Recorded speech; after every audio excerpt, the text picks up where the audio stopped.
Hi friends, எல்லாருக்கும் வணக்கம். இன்றைக்கி எங்கள் வீட்டில் இருக்க பூஜை ரூமை பற்றி ஒரு சில விஷயங்கள் வந்து உங்களுக்கு சொல்கிறேங்க.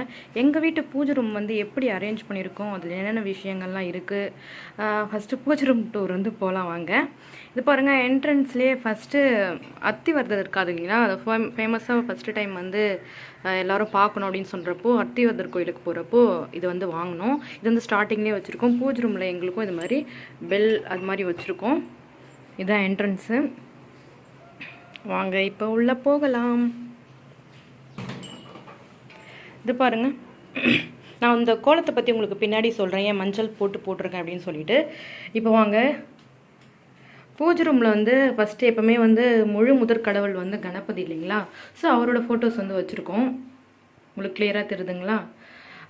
எல்லா ஃபோட்டோலையும் வந்து குங்குமம்லாம் வைக்கிறது கிடையாது. எனக்கு குங்குமம்லாம் வச்ச ஃபோட்டோஸ் நிறைய இதுவாகிடுது இல்லைங்களா, ஸோ அதனால் வந்து எல்லா சாமிக்கும் வந்து ஸ்டிக்கர் புட்டு வந்து வச்சுருக்கோம். இதில் இருக்க இல்லைங்களா ஃப்ளவர்ஸ் எல்லாமே எங்கள் வீட்டில் வந்து தோட்டத்தில் பூத்த பூக்கள். அதுக்குன்னே தனியாக ரோஸ் செடி வாங்கி தனியாக சாமிக்கு வைக்கணும் அப்படின்றதுக்காக எல்லாமே, இந்த விரிச்சி பூ, இந்த இட்லி பூன்லாம் சொல்லுவாங்க இல்லைங்களா, இது எல்லாமே எங்கள் வீட்டில் பூக்கிற பூக்கள் தான். தனியாக போயிட்டு அதுக்குன்னு வாங்கவே இல்லை. ஸோ ஃபஸ்ட்டு அது பாருங்கள், பெருமாள் இருக்கார், லக்ஷ்மி அம்பாள் இருக்காங்க, முருகர் இருக்கார். இங்கே வந்து எங்களுடைய குலதெய்வம் வந்து ஏழ்மலையார், ஸோ அவங்க இருக்காங்க. அப்புறம் வந்து சமயபுரம் மாரியம்மா, அங்காளம்மா, கருமாரியம்மன், இந்த மாதிரி எங்கள் வீட்டு சைடில் வந்து அங்காளம்மனுக்கு நிறைய மாலை போட்டு நெருப்புலலாம் இறங்குவாங்க, தீமிதிலாம் செய்வாங்க. ஸோ அதனால் அவங்க வந்து இருக்காங்க. எங்களுடைய மாமனார் வந்து நிறைய சாய்பாபா பக்தர், ஸோ அதனால் வந்து சாய்பாபா ஃபோட்டோ கண்டிப்பாக இங்கே இருக்கும். ஒரு சாய்பாபாவில் பாருங்கள் ஒரு சிலையும் இங்கே இருக்குது.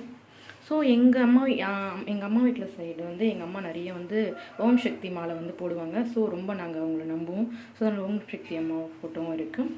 ஸோ அப்புறம் சாய்பாபா, அப்புறம் லக்ஷ்மி, இவங்களாம் இருக்காங்க. இதை தவிர்த்து வந்து குபேரர் வந்து இருக்கார், லக்ஷ்மிலாம் இருக்காங்க. உங்களுக்கு இதில் குபேர பொம்மை பற்றி ஒரு சின்ன ஒரு ஸ்பெஷலாக சொல்கிறேன். குபேரரை வந்து இந்த காசு இருக்கு இல்லைங்களா, அது பாருங்கள், குபேரக்கீழே வந்து நிறைய காசுலாம் இருக்கும். ஸோ அது மாதிரி போட்டால் நிறைய செல்வம் பெருகும். அவரை வந்து காசு கூட வச்சுருந்தோம் அப்படின்னா வந்து வீட்டில் நிறைய காசு சேரும்னு சொல்லுவாங்க. ஸோ அதனால் வந்து அவங்க இது மாதிரி ஒரு சின்னதாக போட்டு வச்சுருக்கோம். வீட்டில் எப்போவுமே வந்து பூஜை ரூமில் வந்து தர்பை புல் இருக்கு இல்லைங்களா, அதாவது கிரகண நேரத்தெல்லாம் கர்ப்பிணி பெண்களை வச்சு தர்பை புல் வந்து வச்சுக்க சொல்லுவாங்க. அந்த தர்பை புல் வந்து இருக்குது. இது எதுக்கு அப்படின்னா வந்து பூஜை ரூமில் வந்து ஒரு நெகட்டிவ் வைப்ரேஷன் எதுவுமே இல்லாமல் ஒரு பாசிட்டிவ் வைப்ரேஷன் இருக்குன்றதுக்காக வந்து இந்த மாதிரி தர்பை புல் வந்து வச்சுருக்கோம். ஸோ அது மட்டும் இல்லாமல் இதே பூஜை ரூமில் வந்து எங்களுடைய மாமனார் வந்து இறந்துட்டார். அவருடைய ஃபோட்டோ வந்து ஒரு சைடில் வந்து வச்சுருக்கோம். மோஸ்ட்லி எல்லோரும் சொல்லுவாங்க இது மாதிரி இறந்தவங்களோட ஃபோட்டோ வந்து பூஜை ரூம் வைக்கக்கூடாதுன்னு சொல்லுவாங்க. பட் நாங்கள் அவரை வந்து ரொம்ப கடவுளாக கும்புறதால் அவர் ஃபோட்டோ நாங்கள் வந்து பூஜை ரூமில் வச்சுருக்கோம். இதை தவிர்த்து நார்மலாக ஒரு கணபதி, ஒரு காமாட்சியம்மன் விளக்கு, ஒரு லக்ஷ்மி அம்மன், அப்புறம் வந்து இது பாருங்கள், பீங்கானில் வந்து வாழைப்பழம், வெத்தலைப்பாக்கு, தேங்காய், அந்த மாதிரி ஒரு உருவபொம்மை வச்சுருக்கோம். அதேமாதிரி நாங்கள் ஊதுவத்தி ஸ்டாண்ட் வந்து இந்த மாதிரி வாழைப்பழத்தில் இருக்க மாதிரி வச்சுருக்கோம். ஸோ ஓகே, இந்த கோலத்தை பற்றி உங்களுக்கு சொல்கிறேன். இந்த கோலம் என்ன அப்படின்னா வந்து இப்போ நீங்கள் வந்து பூஜை ரூம் வந்து எப்பவுமே ஒரு மஞ்சள் வாசனை நிறைஞ்சு ஒரு தெய்வ கடாட்சமாக இருக்கணும் அப்படின்னா வந்து இது மாதிரி மஞ்சள் போட்டிங்க அப்படின்னா கோலம் ப்ரைட்டாகவும் தெரியும். அது மட்டும் இல்லாமல் ரொம்ப நாளைக்கும் ஒரு கலையாமல் இருக்கும். சரிங்களா? இது வந்து எனக்கு டைம் இல்லை, பாப்பா வச்சுட்டு என்னால் சரியாக போட முடியல. ஸோ இது கொஞ்சம் அவசரமாக போட்டேன். அதனால் இப்படி இந்த சைடு வந்து பூஜைக்கு தேவையான பொருட்கள், ஊதுவத்தி எல்லாமே இருக்குது. பூஜைக்கு தேவையான பொருள் எல்லாமே இருக்குங்க. இதுதான் எங்கள் பூஜை ரூம். இந்த பக்கம் வந்து லைட் சரிகிற மாதிரி ஒரு கணபதி இருக்காங்க. இந்த பக்கம் வந்து வீட்டில் இருக்க ஜாதகம் அதெல்லாம் இருக்குது. இதுலேயும் இங்கேயும் வந்து ஒரு அத்திவர்தர் வந்து இருக்கார். இதுதான் எங்கள் பூஜை அறை. உங்களுக்கு கண்டிப்பாக எங்கள் வீட்டு பூஜை அறை பிடிச்சிருக்கும் அப்படின்னு நம்புகிறேன். உங்களுக்கு இன்னொரு ஸ்பெஷலான இடம் ஒன்று காட்டுறேன். அதாவது என்ன அப்படின்னா வந்து இங்கே பாருங்கள், இங்கே யார் இருக்காங்க பாருங்கள். இங்கே யார் இருக்காங்கன்னு தெரியுதுங்களா? ஆமாம், நம்மளுடைய அப்துல் கலாம் ஐயா இருக்கார். அதாவது இறந்தவங்க ஃபோட்டோ வச்சு இந்த பூஜை ரூம் இந்த பக்கம் இருக்குன்னா அதுக்கு நேர் ஆப்போசிட் வந்து இங்கே வந்து இறந்தவங்களோட ஃபோட்டோ வச்சு அதுக்குன்னு தனியாக தீபம் ஏற்றி வைக்கிறோம். அவங்களுக்குன்னு ஒரு தனி ஸ்டாண்டு. இது வந்து என்னுடைய மாமனார், அப்புறம் அவங்களுடைய அம்மா, அவங்களுடைய அப்பா, அவருக்கு தனியாக தீபம்.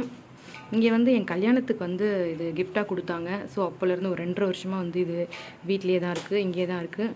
எல்லாரையும் பார்த்துக்கிற மாதிரி தான் அவருக்கும் பார்த்துருக்கோம். அவருக்கும் இது மாதிரி மாலைலாம் போட்டு வச்சுருந்தோம். இன்றைக்கி வந்து அதை தொடச்சி க்ளீன் பண்ணுறப்ப அந்த மாலையை வந்து எடுத்துட்டேன். ஸோ அது வந்து ஆணி அடித்து ப்ராப்பராக மாட்டணும். ஸோ ஒரு பிள்ளை அவங்களுக்கு மட்டும் மாலை இருக்குது, இவருக்கு மாலை இல்லை அப்படின்னு கேட்கலாம். ஸோ அதுக்காக தான் சொல்கிறேன். தெரியுதுங்களா? இவர் எப்படி நாங்கள் இவங்களெல்லாம் தெய்வம் மாதிரி மதிக்கிறோமோ அதே மாதிரி ஐயாவையும் தெய்வம் மாதிரி மதித்து அவரையும் நாங்கள் டெய்லியே வந்து பூஜை பண்ணிட்டு தான் இருக்கிறோம். இதுதாங்க முழு செட்டப். இவ்வளோ தான் பூஜை அறை. ஆக்சுவலாக இது மாதிரி ஹைட்டாக இருக்கிறதால வந்து ஈஸியாக இருக்குது க்ளீன் பண்ணுறதுக்கு எல்லாருக்குமே. அப்புறம் வந்து பூஜை ரூமில் இந்த மாதிரி தண்ணி வைக்கிறோம் இல்லைங்களா, அதில் வந்து ஐயர்கிட்ட கேட்டு இது மாதிரி பவுடர் இருக்குது இல்லைங்களா, அதாவது தர்பைப்புல் பவுடர் அப்படின்னு சொல்லுவாங்க. இது வந்து ஒரு குட் வைப்ரேஷன் கொடுக்கும். அது போட மறந்துட்டோம், அதையும் கொஞ்சம் போட்டுக்கணும். இவ்வளோதாங்க எங்கள் பூஜை ரூம் செட்டப். உங்களுக்கு பிடிச்சிருக்கோம் அப்படின்னு நம்புகிறேன். நல்லா இருக்குங்களா பூஜை அறை? சிம்பிளாக இருக்கு இல்லைங்களா? அதுக்கப்புறம் உங்களுக்கு ஒரு முக்கியமான இடத்த கிளியராக காட்டுறேன். ஒரு முக்கியமான இடம் காட்டுறேன்னு சொன்னீங்களா, அதாவது இதுதான். இது வந்து பாருங்கள், இது வந்து செங்கல் வந்து ஒரு சின்ன ஒரு பிளேட் மாதிரி வச்சு அது மேலே வந்து குலதெய்வத்தை வந்து நாங்கள் வழிபடுறோம். எங்களுடைய குலதெய்வம் வந்து கன்னியம்மாள் அப்படின்னு சொல்லுவாங்க, அந்த காலத்துலேருந்து கும்பிட்றாங்களாம். இதுக்கு வந்து ஒரு பானை எடுத்து அந்த பானத்தில் தண்ணி வச்சு இதே மாதிரி ஒரு விளக்கு வச்சு அதே மாதிரி வாழைப்பழம் ஷேப்பில் ஒரு ஊதி சொல்லுறது வச்சு தெய்வமாக வழிபடுறோம். இது வந்து எங்கள் வீட்டுக்கு எதிர பார்த்த மாதிரி இருக்கும். இந்த பாருங்கள், எங்களோட வீடோட வாசல் வந்து இப்படி இருக்குது.